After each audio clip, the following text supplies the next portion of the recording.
नमस्कार, स्वागत है आपका। मैं हूं आपके साथ दिनेश अवस्थी।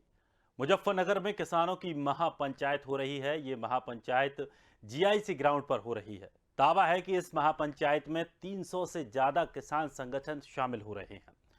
संयुक्त किसान मोर्चा ने दावा किया है कि ये किसानों की अब तक की सबसे बड़ी महापंचायत है। मुजफ्फरनगर में किसानों की ये महापंचायत आयोजित की जा रही है। ये महापंचायत जीआईसी ग्राउंड पर होगी, जिसमें शामिल होने के लिए उत्तर प्रदेश के अलावा पंजाब, हरियाणा, महाराष्ट्र, कर्नाटक जैसे 15 राज्यों से किसानों के जुटने का दावा है।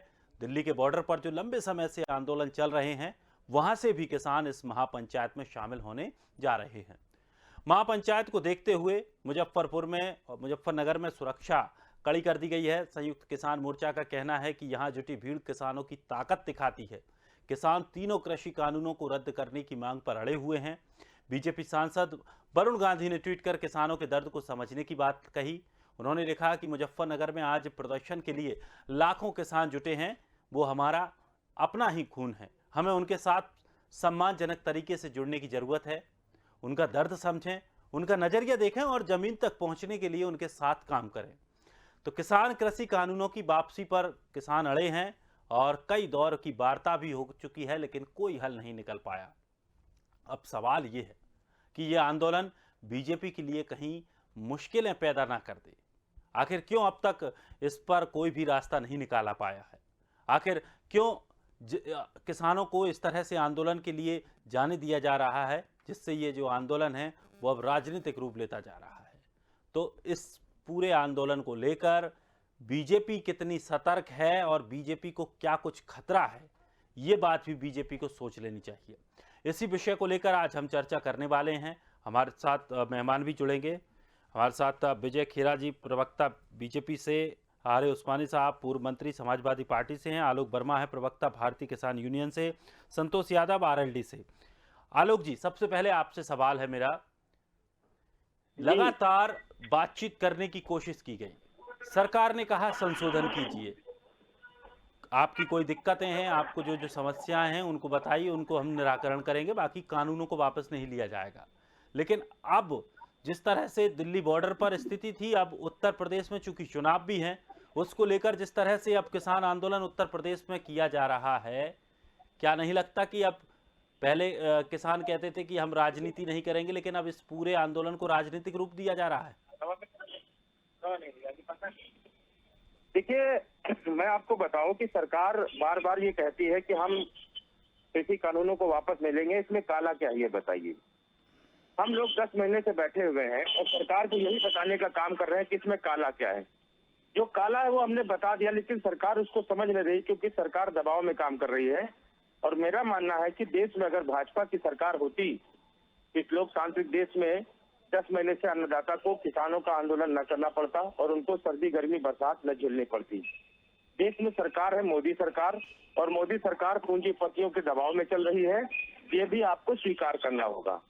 दूसरी बात है कि जब हम लोगों ने आंदोलन शुरू किया था, तो यही भारतीय जनता पार्टी के लोग हमें पानी पी पी के कोसते थे कि तालिबानी है, खालिस्तानी है, पाकिस्तानी है, और ये कह रहे थे ये मुट्ठी भर किसान है। तो आज इसकी पंचायत में इनको शायद ये आभास हो गया कि मुट्ठी भर किसान है, या पूरे इनके जिले भर में किसान नहीं आ पाए। तो ये इनको देखना है, क्या करेंगे ये खुद देखें। लेकिन हमारा काम है मिशन यूपी शुरू करना, बीजेपी भगाओ देश बचाओ। और एक चीज मैं बता दूं कि जिसको लेकर के अभी मैंने ये बात कही है कि बीजेपी भगाओ देश बचाओ, तो अभी जरूर भाजपा के प्रवक्ता ये कहेंगे कि राजनीतिक दलों से ये प्रेरित है। तो मैं उनको बता दूं कि आज की पंचायत में सभी मीडिया ने दिखाया, और गोदी मीडिया जो है उसको भगाने का भी काम किया गया। और दूसरी बात यह है कि हमारे मंच पर किसी राजनीतिक दल ने ना कोई प्रवेश किया, ना हमने प्रवेश करने दिया। और ये पंचायत पूर्णतया जो है अराजनीतिक पंचायत रही। इसमें किसी भी राजनीतिक दल का ना कोई समर्थन, ना कोई हिस्सेदारी, और ना उसे का कोई कार्यकर्ता आया। ये प्योर किसानों का आंदोलन था। और इस पंचायत में मिशन यूपी की शुरुआत की गई है, जिसके तहत 25 तारीख को भारत बंद का ऐलान किया गया है। अब सरकार देखे क्या करना है, या तो बात मान जाए या सरकार को सुधार दिया जाएगा। चलिए, संतोष यादव जी, आप किस तरह से देखते हैं जो पूरा अब एक राजनीतिक माहौल तैयार हो रहा है? चूंकि उत्तर प्रदेश में चुनाव भी हैं, चुनावों से पहले किसान जिस तरह से अब आंदोलित हो रहे हैं, कितना कुछ नुकसान सरकार को झेलना पड़ सकता है? बात चुनाव की नहीं है, बात किसानों की समस्याओं की है। आज जो हमारा किसान धरती पर बैठा है, आप देख रहे हैं कि 9 महीने से किसान दिल्ली से लेकर के कहां कहां बैठ करके परेशान हुआ है। सैकड़ों किसान हमारे मर गए, ठीक है, और हमारी सरकार के कान पे क्यों नहीं रेंग रहा है। तो चुनाव तो ये देश में जनतंत्र है, चुनाव तो आता जाता रहेगा। चुनाव में क्या होगा क्या नहीं होगा ये बात की बात है। समस्या ये है कि ये देश की चुनी हुई सरकार जो है, हमारे देश की जनता, जो किसान है, जो अन्नदाता है, जो दुनिया का पेट भरने का काम करता है, वो जाड़े में कड़कड़ाती ठंडक में मर गया है बैठ करके। लेकिन सरकार ने कभी उनसे वार्ता करने का प्रयास नहीं किया। ये काम जो सरकार कर रही है, ये देशद्रोह का काम है। सरकार को चाहिए कि वो किसानों से वार्ता करे, उनको सम्मान दे। आज आपने देखा होगा कि देखो, जयंत चौधरी जी ने एक परमिशन मांगी थी कि मैं हेलीकॉप्टर से फूल बरसा करके किसानों का स्वागत करना चाहता हूँ। सरकार की ये हिम्मत नहीं है कि वो ये कह दे कि किसानों का कोई स्वागत कर ले। किसानों की कोई दूसरा दुख दर्द अगर बांटना चाहता है, उनके साथ बैठना चाहता है, तो सरकार के पेट में दर्द होता है। वो क्यों होता है ये बीजेपी बताए। बिल्कुल सही बात। चलिए विजय जी, विजय खेरा जी, आप तक आवाज पहुंच रही है?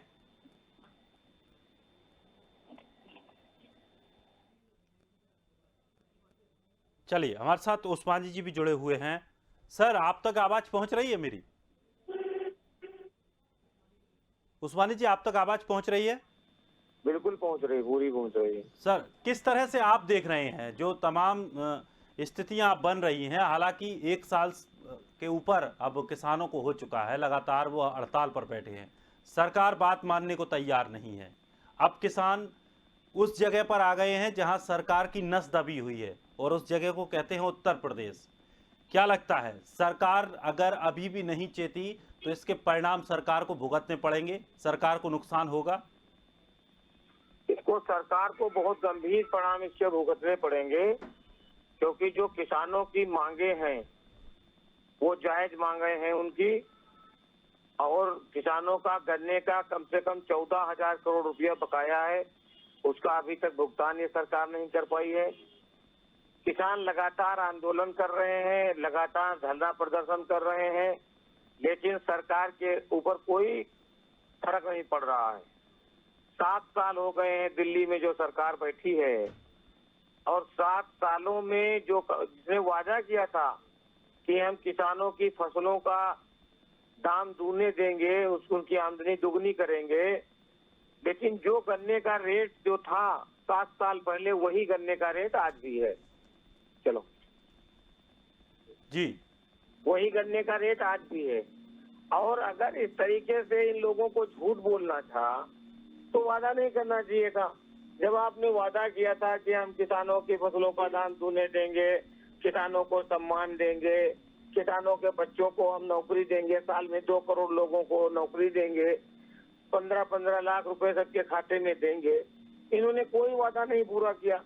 और जब वादा नहीं पूरा किया है तो अब तो दिखाई पड़ने लगा है। उत्तर प्रदेश में जगह जगह भारतीय जनता पार्टी के जो विधायक हैं, जो उनके प्रत्याशी हैं, उनको जनता दौड़ा रही है, उनको किसान दौड़ा ले रहे हैं। तो इनको अपने वादे को पूरा करना चाहिए। अपना जो संकल्प पत्र इन्होंने जारी किया था, उसके एक एक बिंदु पे विचार करना चाहिए कि ये हमने वादे किए थे, इसको हम पूरा करें। लेकिन आज तक ये कोई वादा नहीं पूरा किए।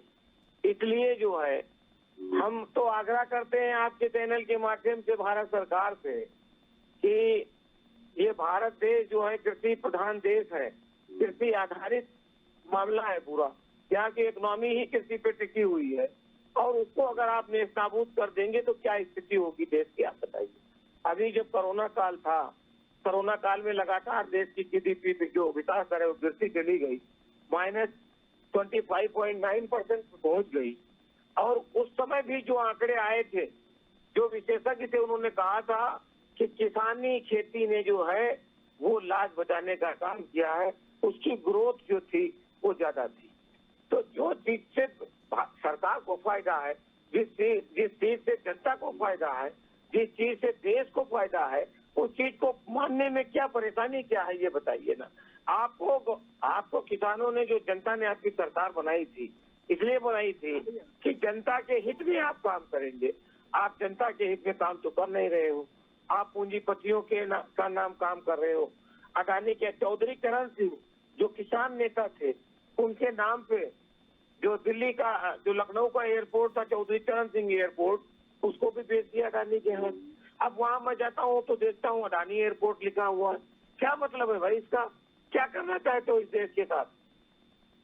उस्मानी साहब, अगर उत्तर प्रदेश में आंदोलन और तेज होता है, समाजवादी पार्टी की क्या भूमिका रहेगी? समाजवादी पार्टी किसानों के साथ है, किसानों के साथ थी, किसानों के साथ रहेगी। किसानों के एक एक मांग के साथ है किसानों का। किसानों की मांगे मानी जानी चाहिए। हम लोग जो भी इसके लिए हम लोगों समाजवादी पार्टी को जरूरत पड़ेगी, वो किसानों का साथ देगी। चलिए संतोष जी, जिस तरह से अगर बात करें किसानों को लेकर, एक तरफ किसानों को कहा जाता है अन्नदाता।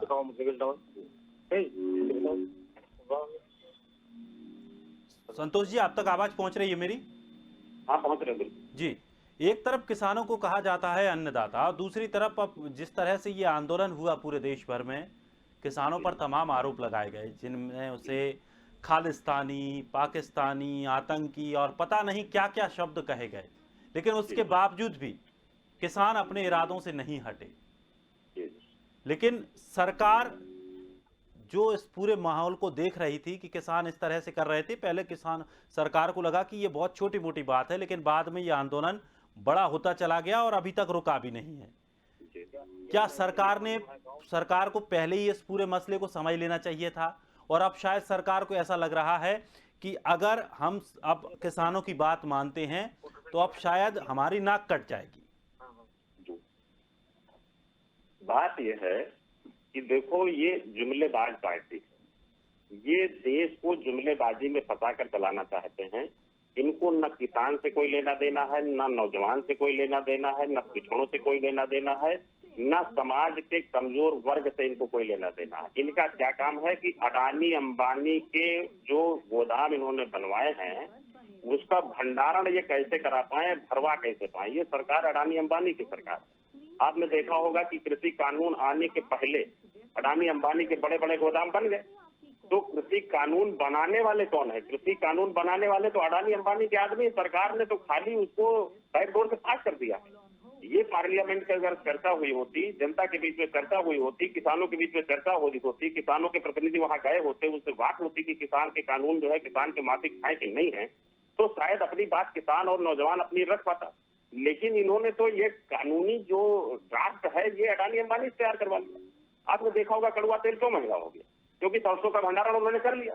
यही हाल अगर रहा, भंडारण गेहूं चावल का भी हो गया, तो पैकेट में रोटी बिकेगी। मेरा ये कहना है कि किसानों की समस्याओं का समाधान अगर नहीं किया जाता है इस देश में, तो यहाँ का आदमी पैकेट में रोटी खरीदेगा, भूखों मरेगा। तो ये समस्या जो है ये अडानी अंबानी नहीं सुलझा पाएंगे। ये देश के किसान के हाथ में है कि वो रोटी रोजी सबको दे रहा है। खाना देने वाला देश का किसान है। ये अडानी अंबानी खाना नहीं दे पाएंगे।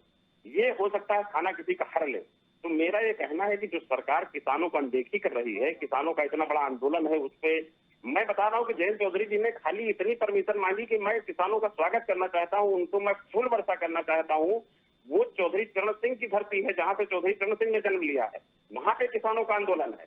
आप देख रहे हैं, मोदी जी ने मेरठ की एक रैली में ये कहा था कि मैं योगी जी से निवेदन करूंगा कि 500, 700, 1000 करोड़ का एक जो है किसान फंड बनाया जाए और हर साल वो किसान फंड जो होगा वो किसानों के काम आएगा।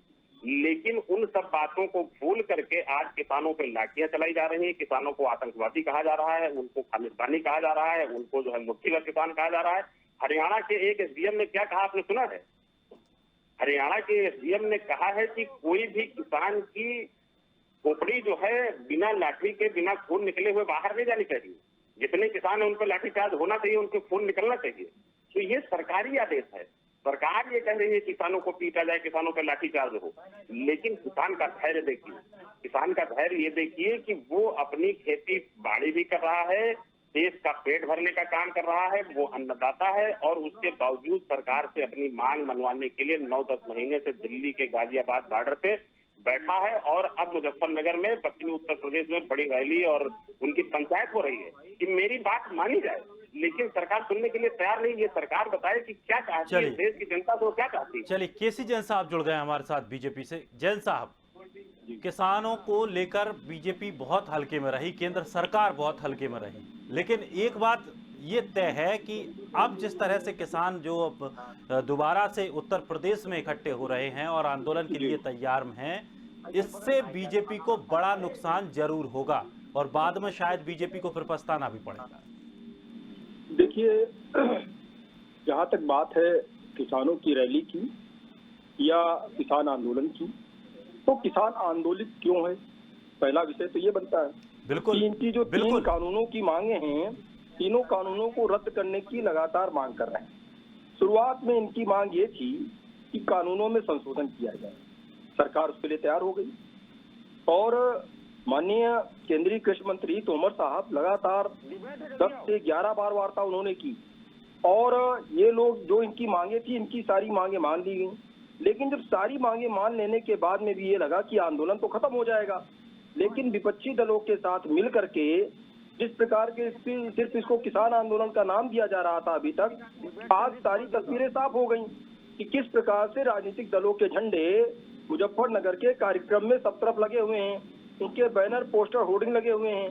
अभी तक किसान ये कह रहे थे कि ये किसानों का आंदोलन है, किसी राजनीतिक दल का आंदोलन नहीं है, लेकिन उत्तर प्रदेश में प्रवेश करते ही ये स्पष्ट हो गया कि कई राजनीतिक दल मिल करके इस तरीके के आंदोलन की रूपरेखा बना करके उसको अंजाम दे रहे हैं। तो ऐसी स्थिति में जबकि इन तीनों कानूनों को पेंडिंग करने की बात केंद्र सरकार ने कही और किसान ये भी कह रहे थे कि लेकिन जैन साहब सीधा राजनीतिकरण क्यों कर देते हैं? क्या इसमें किसान है ही नहीं? ये सब जितने लोग बैठते हैं, इतने लोग इकट्ठे हो रहे हैं, ये सब विपक्षी दल के लोग हैं, विपक्षी पार्टी के लोग हैं। किसान, देखिए, विपक्ष में क्या किसान नहीं है कि सरकार में किसान नहीं है? तो फिर किसान अगर कुछ कह रहा है तो उसे मानिए ना। एक बड़ी संख्या किसानों की, लेकिन इसमें किसानों की भूमिका कम है। किसानों की भूमिका 2% है और 98% भूमिका राजनीतिक दलों की है, क्योंकि जब सारी की सारी बातें केंद्र सरकार ने मान ली और ये भी कह दिया कि 1.5 से 2 साल तक के लिए, 3 साल तक के लिए इन किसान बिलों को हम पेंडिंग कर रहे हैं, इसलिए पेंडिंग कर रहे हैं जिससे कि इसमें जितने भी संशोधन है, जो भी आपको आपत्तियां, उन आपत्तियों को दूर किया जा सके। तो जब उसके बाद में इनको दिक्कत होती कि जो नया बिल तैयार होता, नए संशोधन होने के बाद जो बिल आता, अगर उसमें भी इनको दिक्कतें होती तब ये आंदोलन फिर से चालू कर देते। जब इनको 2 से 3 साल का समय केंद्र सरकार देने के लिए तैयार तो सरकार है की, कि आप जब सरकार को अगर सरकार की मंशा साफ है कि चलिए वो किसानों की बात मान रही है, पेंडिंग में क्यों डाल रही है? उसे खत्म करे। अगर सरकार को ऐसा लगता है कि भविष्य में जरूरत हो तो फिर उसको पुनः निर्माण करे। नहीं, देखिए, पुनर्निर्माण की प्रक्रिया अलग है। जैसे जीएसटी में 100 से ज्यादा संशोधन हुए, 100 से ज्यादा संशोधन जीएसटी के कानून में हुए। समय समय पर जिन जिन चीजों की मांग हुई, जिस तरीके के व्यापारियों की मांग हुई कि अगर कोई जो है, अगर कोई व्यापारी है वो अलग मांग कर रहा है, अगर कोई सोने चांदी का व्यापारी हो उसकी अलग डिमांड थी, अगर कोई जमीन की खरीद फरोख्त कर रहा है वो जो है उसकी अलग डिमांड थी। तो ऐसे में जो रियल एस्टेट का काम कर रहे थे वो जीएसटी के दायरे में आ रहे थे, उनकी अलग मांगे थी। तो अलग अलग मांगों की वजह से उसमें अलग अलग संशोधन समय समय पर हुए, लेकिन जो जीएसटी बिल आया, बिल नहीं रद्द हुआ।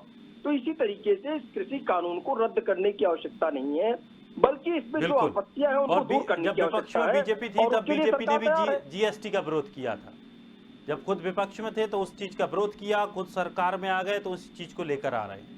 नहीं, तो हमने संशोधन करके लागू किया ना उसको, हमने उन्हीं चीजों को संशोधन करके लागू किया। संशोधन ये किया, वो 18% तक ला रहे थे, आप 28 तक ले आए। जो संशोधन की आवश्यकता है, ये संशोधन किया आपने कि वो 18 तक ला रहे थे, आप 28% तक ले आए।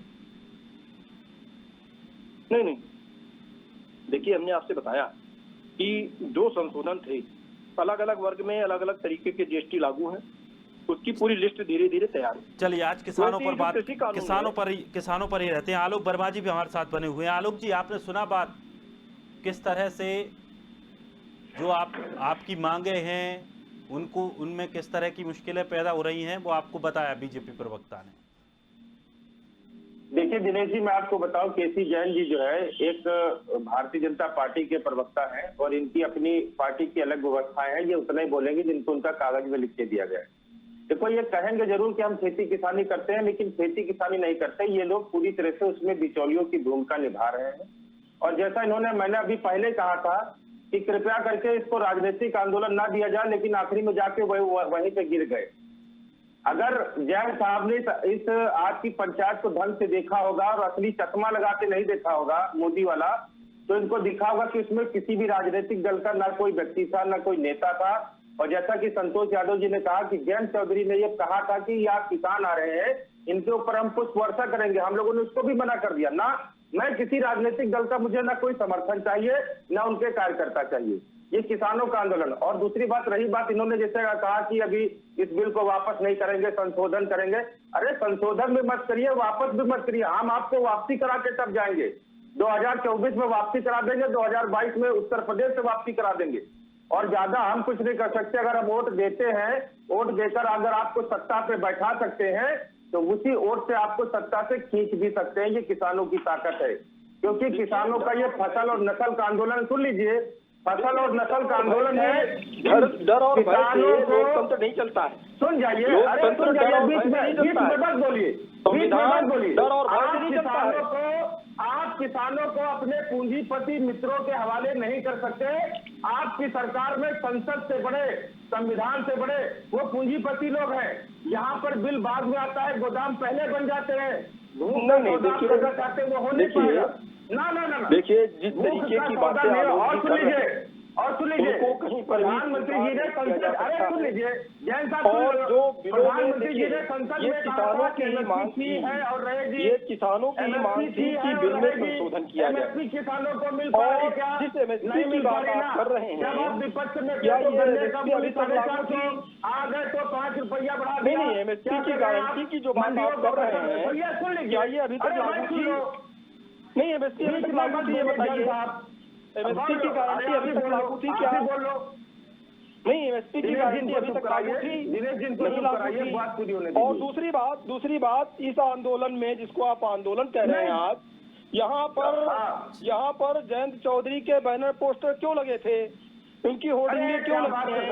अरे आपके हाफ पैंट वाले, आपके फुल पैंट, इनकी होर्डिंगें क्यों लगी हैं यहाँ पर? वहाँ पे विरोध कराएंगे। और दूसरी बात सुन लीजिए, आलोक की परमिशन तो सरकार ने ही दी ना। लोगों ने चित्रा त्रिपाठी को दौड़ा लिया, बीजेपी के लोगों ने चित्रा त्रिपाठी को दौड़ा लिया और नाम लगा दिया किसानों के ऊपर। कौन सी गंदी राजनीति कर सकते हैं? कौन सी गंदी राजनीति कर सकते हैं? किसका था झंडा? आप लोग क्या कर रहे थे वहाँ पर? बैठ करके, अरे 5,000 बैठ करके बगुला बनने की आपके 5,000 वॉलंटियर थे, वहाँ क्या कर रहे थे? आपको जान गया है। 5,000 वॉलंटियर क्या कर रहे थे? ये देखिए, इनकी गुंडागर्दी सामने आ गई। ये जो गुंडागर्दी की तस्वीरें हैं, इससे स्वीकार कर रहे हैं। जो बात मैं नहीं कह रहा था चित्रा त्रिपाठी जी की, इन्होंने स्वयं कह दी। चित्रा त्रिपाठी जी का मैटर इन्होंने स्वयं कह दिया। इनकी गुंडागर्दी सामने आ गई। लाल किले पे 26 जनवरी को, जो 15 अगस्त को जो इन्होंने किया था, वो भी तस्वीरें कैमरे में कैद हुई। वो भी तस्वीरें कैमरे में कैद हुई थी। आपके हाफ पैंट वाले फुल पैंट लाल किले पे जो कुछ आपने किया, हजारों की संख्या में जो गुंडागर्दी गुंडागर्दी से संविधान नहीं चलेगा। आपके डर और भय से संविधान नहीं चलेगा। लोकतंत्र डराने धमकाने से नहीं चलेगा। लोकतंत्र, भारत का लोकतंत्र बहुत मजबूत है, बहुत मजबूत है भारत का लोकतंत्र। ये विपक्ष के हाथ की कठपुतली मत बनिए। विपक्ष के हाथ की कठपुतली मत बनिए। विपक्ष के हाथ की कठपुतली मत बनिए। ये जयंत चौधरी, राहुल गांधी, ये गुंडागर्दी नहीं चलेगी किसान आंदोलन के नाम पर।